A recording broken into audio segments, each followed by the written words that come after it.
औज़ुबिल्लाहिमिनश्शैतानिर्रजीम बिस्मिल्लाहिर्रहमानिर्रहीम अस्सलामु अलैकुम वरहमतुल्लाहि वबरकातुहू। नाज़रीन इकराम, मैं हूं फैसल सैयद। आप मेरा यूट्यूब चैनल देख रहे हैं। उम्मीद करता हूं कि आप जहां भी होंगे रब ताला की पनाह में आफियत से होंगे। नाज़रीन, जो वक्त करीब आ रहा है, एक तो लॉन्ग मार्च पिंडी पहुंचने का और दूसरा तैनाती का, तो नींदें हराम हो चुकी हैं गवर्नमेंट की। इस हवाले से बात करते हैं। सबसे पहले बात होगी, आज लॉन्ग मार्च जो है वो पिंडी की तरफ रवान दवाएँ 3 अतराफ से। ठीक है जी, और बाकी काफ़िले भी बाकी सूबों से भी, वो भी। इसके बाद इमरान खान साहब को नाकाम करने का, उनको बदनाम करने का हर हरबा नाकाम, और भी मोहरे चले जा रहे हैं, देखिए।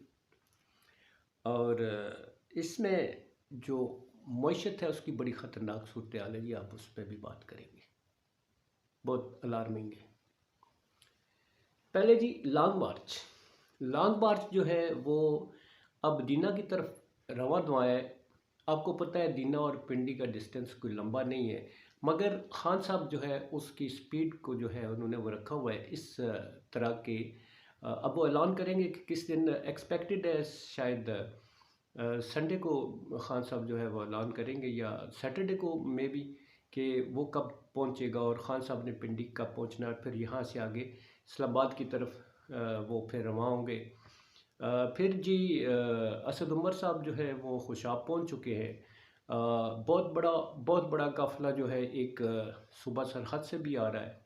कासम सूरी साहब बलूचिस्तान से लेके आ रहे हैं, और इसी तरह अब आज़ाद कश्मीर और गिलगित बल्तिस्तान के काफ़िले भी पिंडी के मेन जुलूस में शामिल होने के लिए वो भी अपने अपने राहों पर गामज़न हो जाएंगे। बहुत बड़ा एक इज्तिमा होगा, चारों तरफ इस्लामाबाद जब घेर लिया जाएगा। 20 लाख लोग अगर आ जाते हैं तो क्या होगा। खान साहब ने आज फिर कहा कि मेरी एक ही डिमांड है, इलेक्शन। वो अपने जनाब चीफ जस्टिस साहब जो है सिर्फ उन्हें मुखातब करते हैं। वो कहते हैं मुझे कहीं इंसाफ नज़र नहीं आता। कभी मुझे बदनाम करने की कोशिश की जाती है, कभी कुछ, अगर मुझे इंसाफ की तवक्को कहीं भी नहीं है। ये बड़ी एक कंसर्निंग उनकी गुफ्तगू होती है जी, जब वो करते हैं इंसाफ के बारे में। तो अब उन पर कातलाना हमले की JIT बनाई गई पंजाब पुलिस की तरफ से। डोगर साहब उसके जो हैं वो हेड होंगे। वफाक की तरफ से जो है वो उस पर एतराज़ कर दिया गया कि इस JIT में ISI जो हमारे अदारे हैं और IB के लोग नहीं हैं, जबकि ISI जो है वो पहले ही इनकार कर चुकी है इस केस की उसमें तफ्तीश में शामिल होने के लिए। तो फिर वफाकी हुकूमत कैसे लिखती है कि जनाब उनको क्यों नहीं शामिल किया गया। डोगर साहब के साथ भी पता है आपको, शहबाज शरीफ साहब के जो है वो देरीना किस्म की शिकायत हैं, और इसलिए भी उनको भी तहफ़्फ़ुज़ात हो सकते हैं कि हो सकता है तफ्तीश अगर सही राह पर चल निकले तो फिर उसका अंजाम क्या होगा, और उसकी तफ्तीश जो है उसके नताइज क्या होंगे, और कौन कौन उसमें सामने आएगा। इस हवाले से भी बड़ी सारी इनकी वो हैं जी, तहफ़्फ़ुज़ात हैं।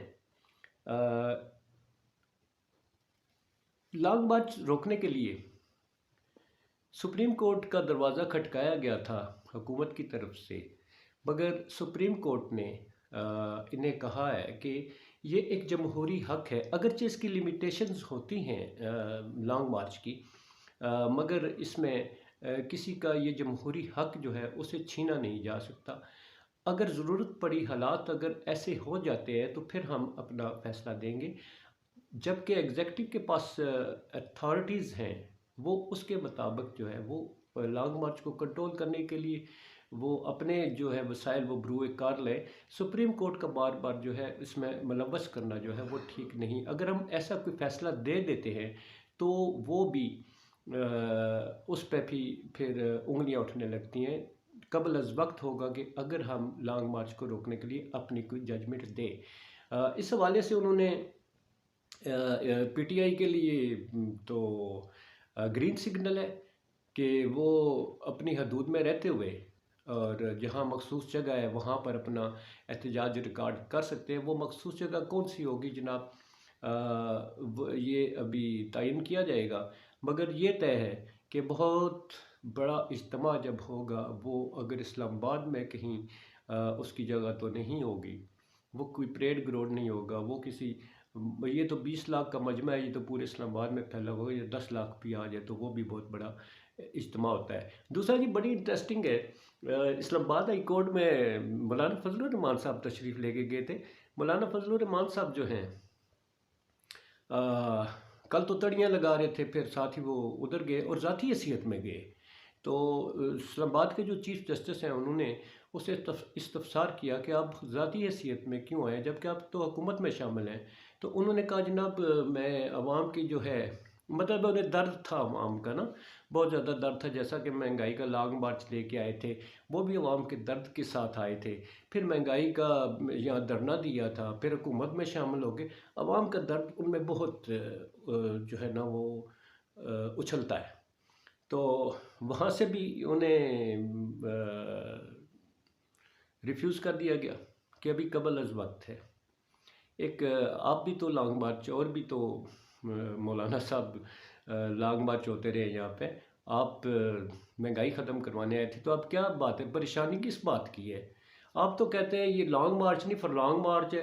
वो फरलॉन्ग मार्च है तो आप हुकूमत को कहें ये फरलॉन्ग है, एक फरलॉन्ग की वो दुनिया है, रास्ते से रास्ते खोल दें। हमें से क्या डर है? तो आपकी नींदें क्यों मौलाना साहब आराम हुई हैं? क्यों कोर्ट्स के दरवाजे खटकाते हैं? क्या आपको मसला क्या है? मसला ये है कि आपको अपने जो मौजें हैं ये लुटती हुई नज़र आ रही है शायद। तो इस वाले से यार ज़ाहिर है आप पता है पहले भी कुछ आउट हो गए थे आप सियासत से, इमरान खान के दौर में आप कॉर्नर हुए थे। तो अब फिर आपको अपना मुस्तकबिल नज़र आ रहा है कि अगर नून लीग आती है तो फिर तो मौजें हैं, अगर पीटीआई आती है तो फिर आपके साथ जो है तो वो मौजें तो ख़त्म हो जाएगी।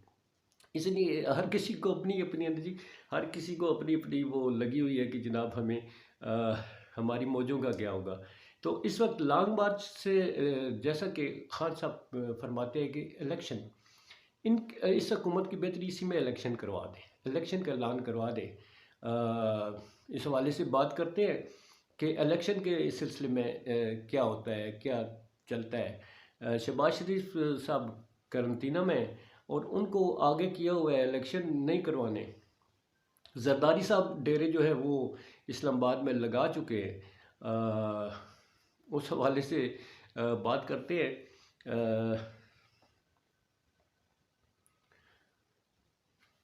जरदारी साहब जैसा कि इस्लामाबाद में मौजूद हैं जी, वो फिर एक दफ़ा आ चुके हैं। जो थोड़ा बहुत फ़र्क रहता है नून लीग में डट डालने का, वो दोबारा डलवाएंगे। अभी तक सबसे पहले जो सबसे बड़ा नुकसान है वो नून लीग का हुआ है। आपको मालूम है कि इसमें पीपल्स पार्टी जो है पीछे बैठ के अपने सारे पोस्टर शोस्टर जो इम्पोर्टेंट जो है तैनाती हैं वो अपनी लेते हैं और मज़ीद लेने आ गए हैं जरदारी साहब। पंजाब की हुकूमत में जब वो तब्दीली का वक्त था वहाँ भी डेरे लगा लिए थे। फजलुर रहमान साहब के घर भी डेरे लगा लिए थे। अभी शहबाज शरीफ साहब क्वारंटाइन में यहाँ भी डेरे लगाए आए तो अयादत के लिए, मगर दरपर्दा जो है तो उनकी अपने मुतालबात है। मौलाना फजलुर रहमान साहब भी आए हुए हैं, उनके अपने ज़ाहिर है ऐसे मौके पे उन्हें पता है जी नून लीग जो है मेन तो वो है। तो इस वक्त वो प्रेशर में है, तो उस प्रेशर का फ़ायदा उठाते हुए जैसे पहले भी डेड नून लीग का है, तो अब जरदारी साहब ने महसूस किया है कि इस प्रेशर में नून लीग को थोड़ा सा और जिच करें, अपना फ़ायदा उठाएं और फंसे हुए हैं तो मज़ीद इनको तो उनको लगता है थोड़ी बहुत नून लीग में अभी है सकत है, वोटर शोटर है अभी, तो इनको और इनको ज़मीन बोस करने के लिए वो और मौलाना फजलुर रहमान साहब जो है ना वो फिर आ चुके हैं। नून लीग वाले जो है वो तो बहुत लाश में है, मगर वो नहीं समझ रहे कि ये मौलाना फजलुर रहमान और जरदारी साहब जो है वो इस पार्टी को मुकम्मल दबरदूस करने के चक्करों में नून लीग को, वो ऐसे ऐसे इन्होंने पता है कि ये इक़्तिदार में रहना चाहते हैं। अब जरदारी साहब जैसे कहते हैं जी आप तो नहीं चाहते थे इक़्तिदार में आने के लिए, हमने आपको लाया नो कॉन्फिडेंस के ज़रिए हम लेके आए हैं, तो भाई जी साड़ियाँ भी हुण सुन लो ना, और जो दिता ने जो रहिंदा वो भी सानू दे दो। तो नून लीग अगर इस सिलसिले में गलत फैसले लेती है जी, इलेक्शन का ऐलान नहीं करती, क्योंकि इस में जरदारी साहब भी चाहते हैं कि उनकी अगले साल तक कराची में जो अपनी वो गुलछरे हैं उनके, वो उड़ाते रहे उनकी, वो आपको पता है इतने सालों से कराची के क्या हालात है, सूबा सिंध के क्या हालात है, तो वो नहीं चाहते कि इस तरीके से हम भी, हमारी भी छुट्टी हो जाएगी इलेक्शन के ऐलान होते ही। तो मौलाना फजलुर रहमान साहब जो है पता है वो भी इमामत करा रहे थे पीडीएम की।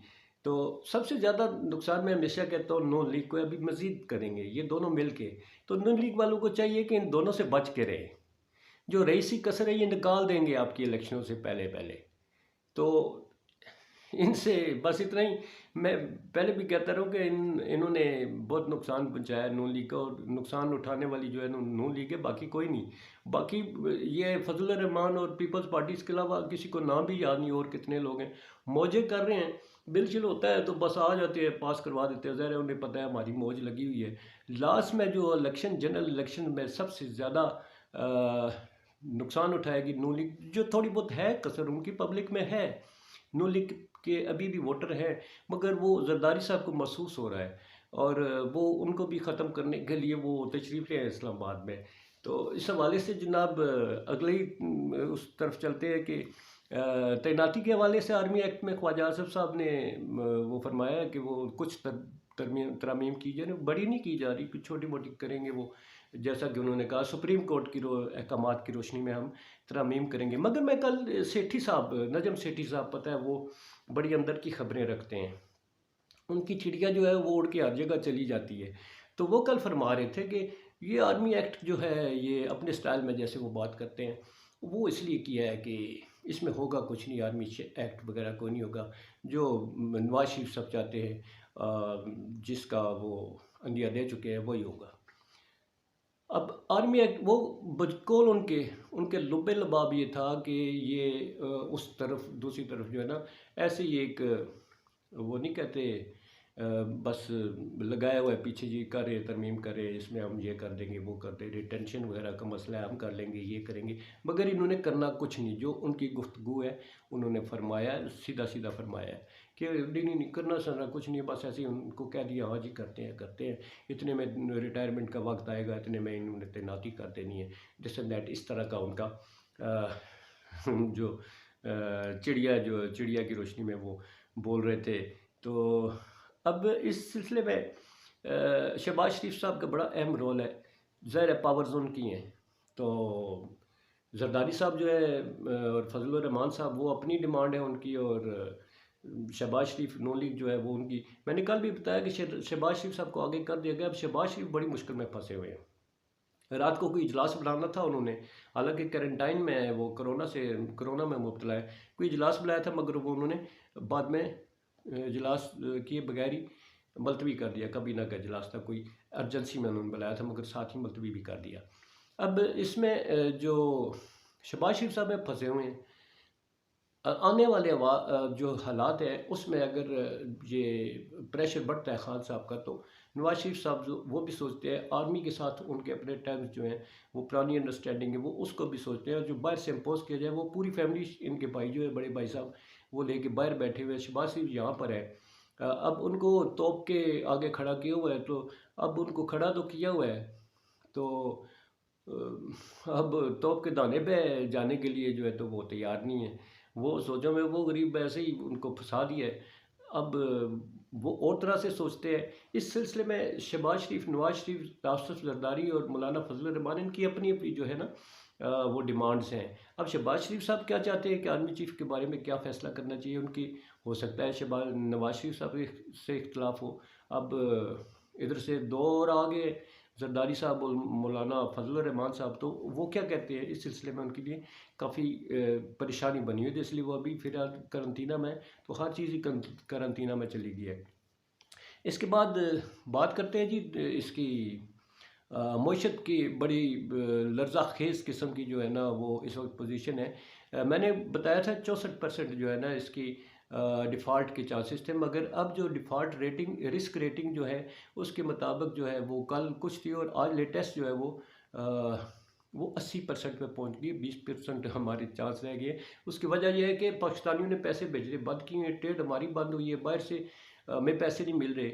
और जब डिफ़ॉल्ट ये हो जाता है तो हमें अभी डिफ़ॉल्ट का इतना ज़्यादा रिस्क है कि इन्हें IMF भी पैसे नहीं देगा, इन्हें कोई भी नहीं पैसे देगा, नहीं जितना मर्जी सहारा कर ले। इतनी गैर यकीनी सूरत हाल है कि मईशत जो है उसमें डॉलर कहाँ जा रहा है, डॉलर बढ़ता जा रहा है। अभी हमारा रुपया जो है कमज़ोर होता जा रहा है। और इसके सिलसिले में जो इम्पेक्ट है मईशत का, जो इस गिरती मईशत है, बैंकों में बुरा हाल है, डॉलर जो है वो आपको मिलते नहीं हैं।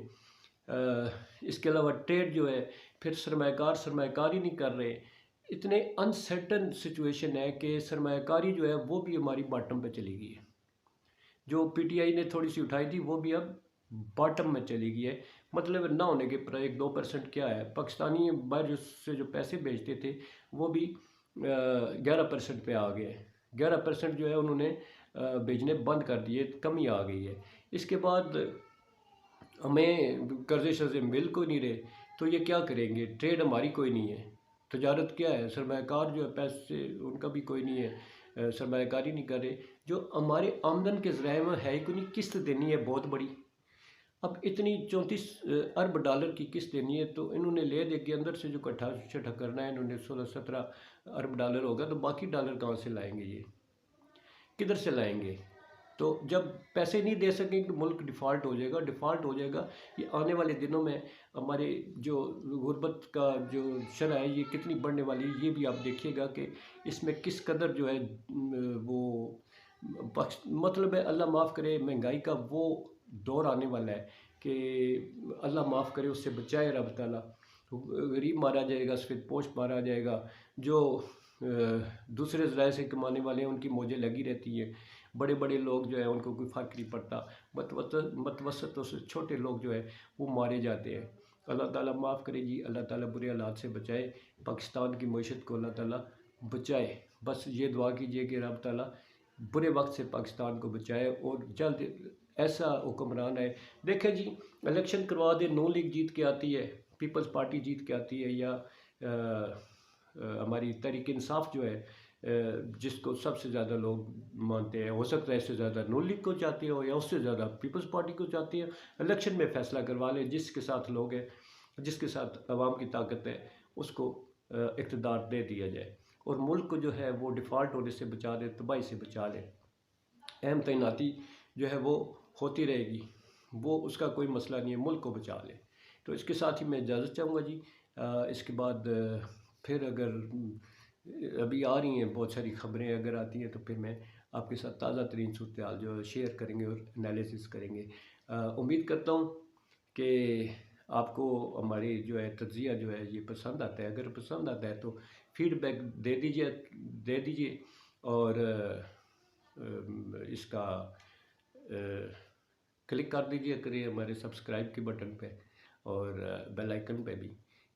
तो इसके साथ ही इजाज़त चाहता हूँ जी। अपना बहुत सारा ख्याल रखिए, अपने अजीज़ों का, रिश्तेदारों का। इन हालात में एक दूसरे के साथ मिलजुल के रहना ही हमारी इसमें खुशी होती है जी। चलें, ये लम्हात होते हैं जो मिल बैठते हैं। तो अपना बहुत सारा ख्याल रखिए। आइए मिलकर अपनी धरती माँ के लिए। पाकिस्तान जिंदाबाद, पाक अफवाज पायदाबाद। अल्लाह हाफ़िज़, सलामत रहिए।